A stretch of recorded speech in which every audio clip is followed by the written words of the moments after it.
Welcome back. And now, more in our continuing series on the foreign workforce in America.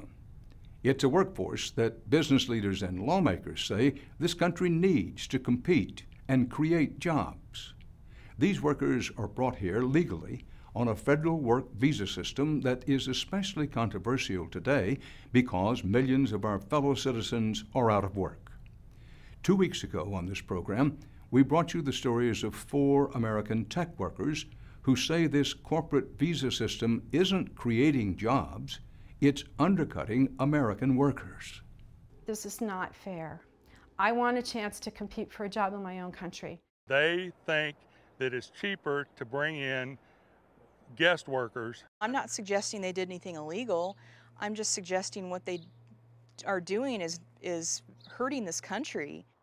Tonight, we're going to get a glimpse of this corporate visa system from a very different perspective. My name is Shashi Raj Jeripotula, and Raj is my short name.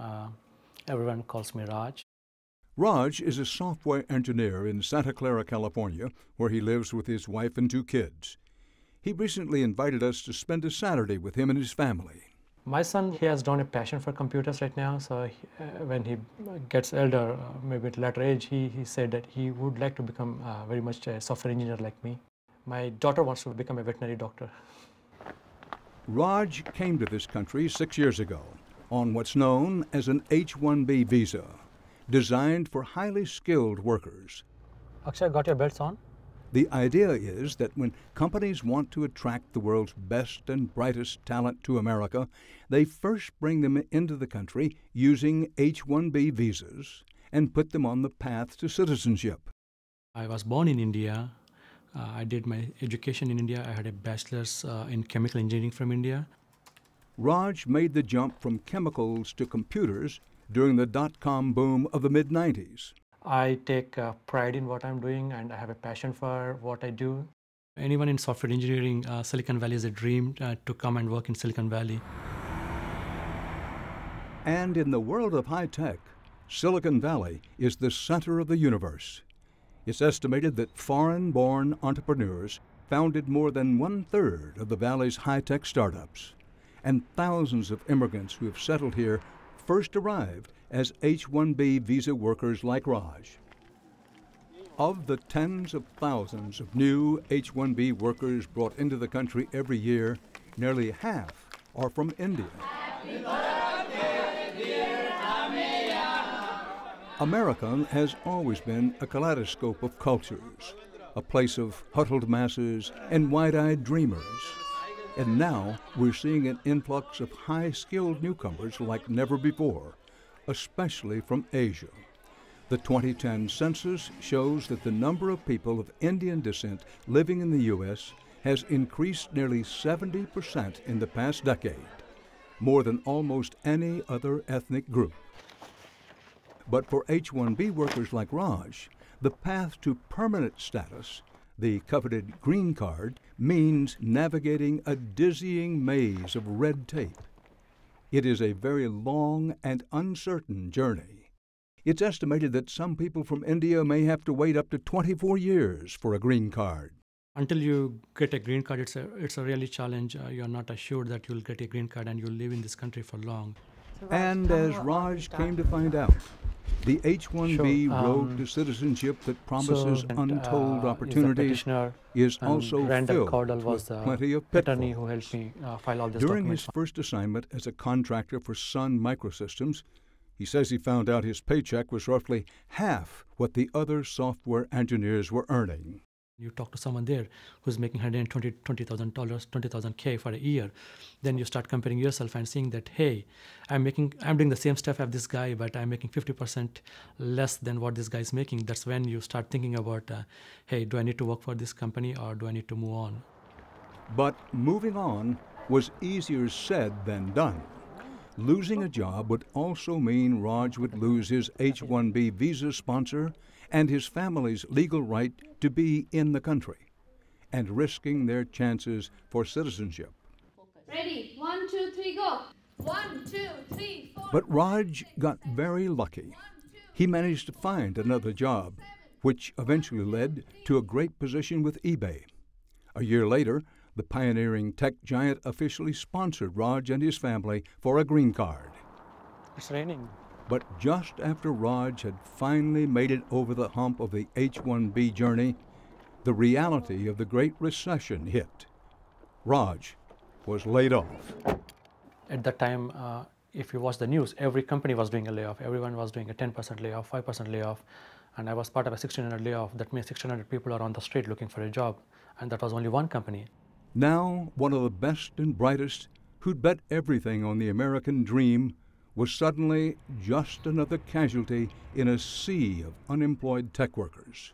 Without a job, without health insurance, and in danger of losing his immigration status, Raj was walking on a high wire without a net. After sending out hundreds of resumes, Raj says he only managed to land 8 interviews and not a single job offer. I thought I was a good fit. I thought I did well, but still I couldn't get a job. That means there's someone in the market who is very much like me, having maybe he's a bit better than me. That's why he got a job. I didn't get a job. He says the search process drove home a stark reality. In today's world of global business, even the best and brightest talent are liable to become expensive and expendable. Maximizing short-term shareholder value means companies are always vying for new talent. The fresher, the cheaper, the better. They only think about their numbers because they have to prove to their stakeholders on the numbers every quarter. If you are having someone in the company for 20 years, you might be paying him a lot more than a fresh graduate who can come in, do the same stuff, get trained for 3 months and do the same stuff in half of what we are giving to this person. Why shouldn't I hire 2 people rather than hiring these people? So I can understand their mindset, but that's how the competition is right now. But meanwhile in Washington, business groups have continued to push Congress to increase the flow of high-skilled foreign talent coming to our shores. Making the case in a recent hearing in the House of Representatives was Bo Cooper, Policy Counsel for Compete America. That's a coalition of leading H-1B employers such as Microsoft, Intel, and Cisco. If we're to attract the bright minds from around the world that will help U.S. employers keep jobs in this country, grow more jobs for U.S. workers, and remain the world's innovation leaders, a robust and effective H-1 program is essential. Essential, even though, according to industry data, the great downturn left upwards of 200,000 tech workers across the country unemployed. How many of those people were working on visas or green cards is anybody's guess. Raj did eventually find a job, a position as a software engineer with Verizon. But he says getting laid off forever changed him. Now nights and weekends are spent at the computer, learning new coding languages, making sure he keeps his skills sharp. He says he knows that regardless of where you work or where you're from, the era of job security has given way to a contest of survival, and workers can never get too comfortable. There was a time when people used to join a job. Even if I look back to India, where my father, he did in his whole life, he did only one job. He went to a job, he retired in the job.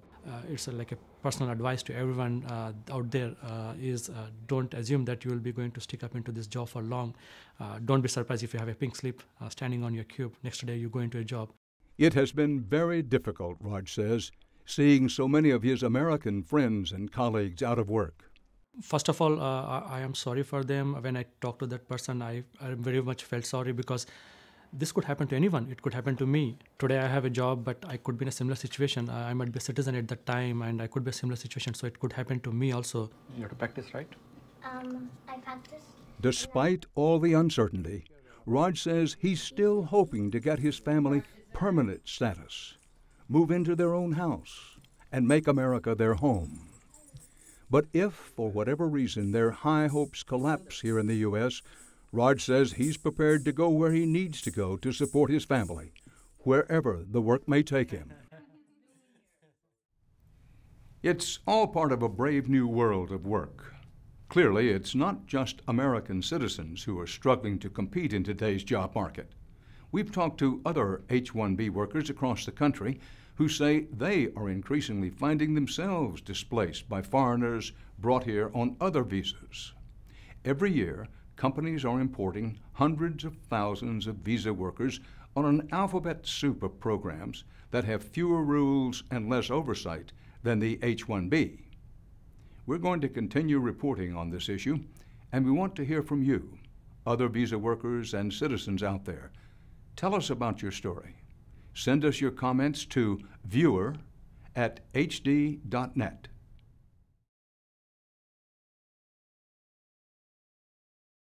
If you've got it, watch it. If you don't, call your TV provider to get HDNet today.